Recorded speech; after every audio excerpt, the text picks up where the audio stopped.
population de Mbacké li tax ñu am problème ci Mbacké mooy dañuy dem dañuy daw il faut que ñu wax ko ci dëgg dañuy daw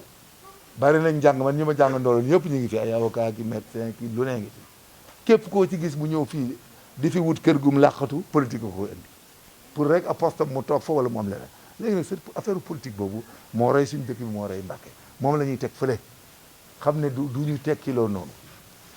il faut que nit ñi ànd fii de am ci domaine yëpp former xale yi encadrer xale yi toppatoo njàng mi seet nu ñuy def ay plan de développement communautaire comme ni nga ko waxee dem la BND est là mais doo gis sax malheureusement Mbacké sax amul banque finalement ngi affaire pour ñu def fi benn succursale il faut ñu am ay banques yoo xam ne nit dana mën a ñëw sax di mën a leb dara dem liggéey. bu nga Mbacké moom boo ko xoolee xam fii li koy dindi ëllëg nga xam ne ci école bi lay jógee dëkk moom da ngay fexe former xale yi ba buñ màggee ñoom ñëpp ñu am luñ mën a def xam nga fii ñun daara lañ doon def ak ay tâcheron wala ñu former xale yi traditionnellement mais àdduna bi ñu jëm nii loolu dootul doyati léegi il faut nit ki jàng informatique jàng ay xam-xam yu xarañ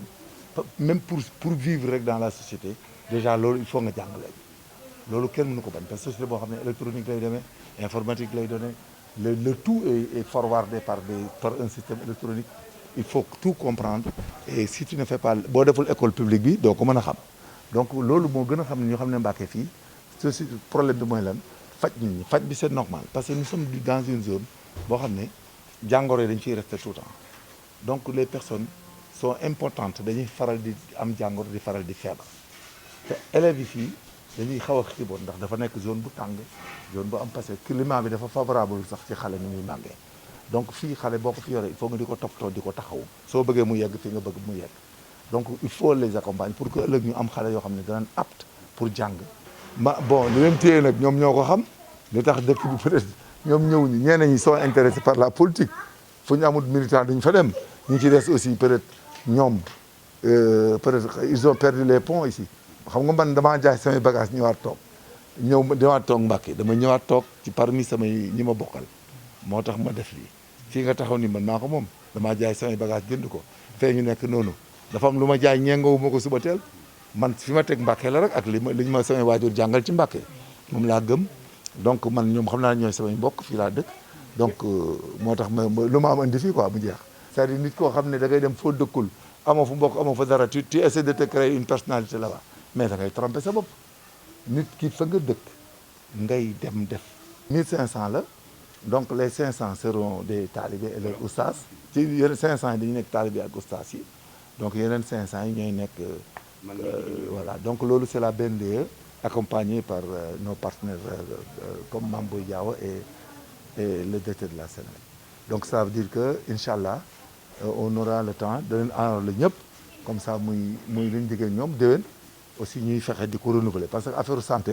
partenariat yi du question nga def ni def ñaari at ñetti at dem sa message bi may lancé mooy képp nga xamante ne ci gox bii nga dëkk di Mbacké yàlla may la ay moyens nga jaar ci école publique ba réussir ba mënal sa bopp Majour inspiré la fi mu jaar nga jaar fi pour ñëw accompagner école yi loolu soxla nañ ko ñu nekkalu ñu fi kenn école yi rek lañ fi nekkal ñun ay fonctionnaire lañ ordre de service moo ñu fi indi xale yi ay doomi Mbacké lañ école yi école population yi la kon ku fiy def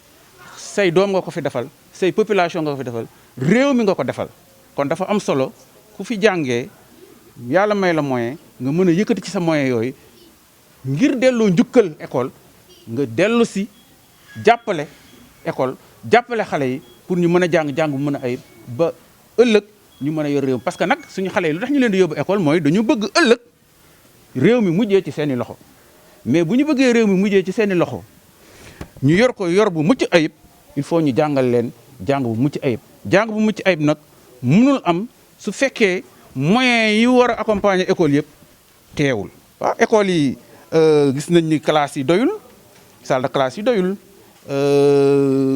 gis nañ ni également table banc dañ koy yittewoo infrastructure yi également gis nañu école yi ci bëri bañ leen créé yàgg na. kon dafay baax également ñu beesalaat leen yooyu yëpp dafay am solo surtout nag ñu nekk ci département boo xamante ni taux de scolarisation bi dafa war a jóg xale yi war a dem école dañoo bëri donc rythme bi ngay tabaxee du mën a ànd méngoo ak rythme bi xale yi di ñëwee école waaw kon nag xam nga loolu dafay laaj